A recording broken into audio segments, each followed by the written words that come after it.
Tensions between Slovak Prime Minister Robert Fico and Ukrainian President Volodymyr Zelensky over halted gas transit have reached Berlin, prompting German Chancellor Olaf Scholz to mediate the escalating crisis. At Germany's request, Fico held a phone call with Scholz to discuss the economic implications of Ukraine's decision to cease gas transit through its territory, warning of significant consequences for Slovakia and the EU.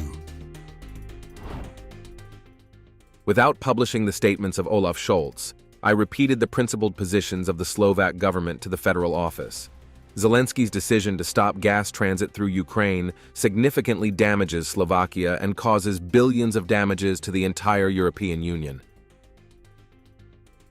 Unless the decision of President Zelensky is changed, Slovakia will start reciprocal measures. Fico proposed a joint negotiation with Zelensky at the World Economic Forum in Davos, stressing the urgency of resolving the gas transit dispute. While Scholz has yet to comment publicly, Fico reiterated Slovakia's position during their discussion.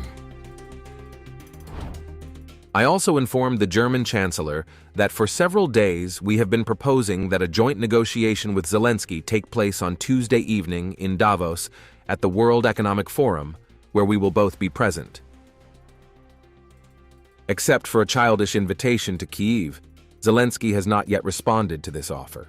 Our meeting in Davos could crack the future of Slovakia-Ukrainian relations. As tensions mount, Zelensky met with Michal Šimečka, leader of Slovakia's opposition Progressive Slovakia party, in Kyiv on January 17th, signaling an effort to strengthen ties amidst the dispute with Fico. The visit drew sharp criticism from Fico, who accused Šimečka of prioritizing Ukrainian interests over Slovakia's and aligning with policies contrary to Slovakia's national interests.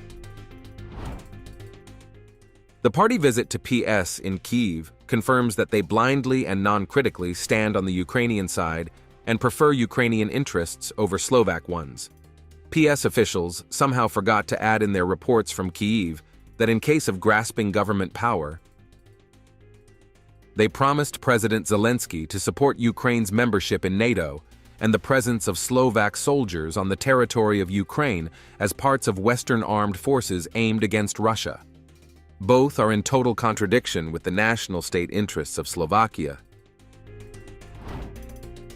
Zelensky, however, expressed gratitude for Šimečka's visit, emphasizing its symbolic importance and voicing optimism about continued Slovak support for Ukraine's NATO and EU membership bids.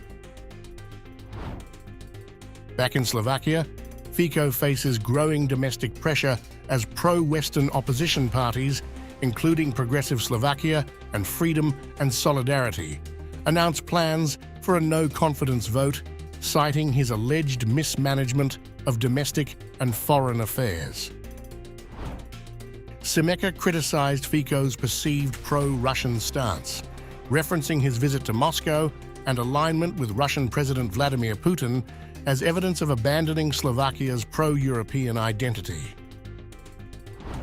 Germany's involvement highlights the broader stakes of the gas transit crisis, with Scholz aiming to mediate between Slovakia and Ukraine to preserve EU energy security and cohesion. The World Economic Forum in Davos presents a critical opportunity for a potential meeting between Fico, Scholz, and Zelensky.